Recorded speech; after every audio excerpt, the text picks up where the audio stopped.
সিয়াম পালনকারীদের জন্য রায়্যান। সাহাল রাদিয়াল্লাহু তাআলা আনহু থেকে বর্ণিত, নবী করিম সাল্লাল্লাহু আলাইহি ওয়াসাল্লাম বলেন, জান্নাতের রায়্যান নামক একটি দরজা আছে। এই দরজা দিয়ে কিয়ামতের দিন সিয়াম পালনকারীরাই প্রবেশ করবে।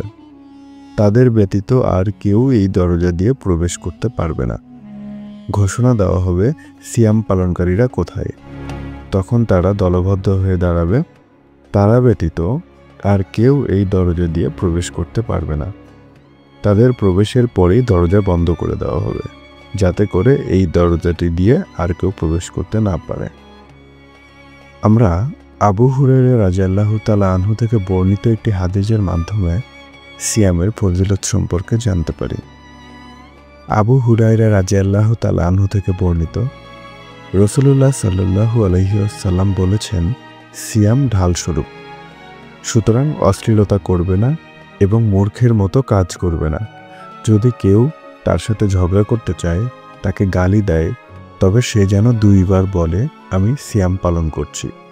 ওই সত্তার শপথ যার হাতে আমার প্রাণ, অবশ্যই সিয়াম পালনকারীর মুখের দুর্গন্ধ আল্লাহর নিকট মিশকের সুগন্ধির চেয়েও উৎকৃষ্ট।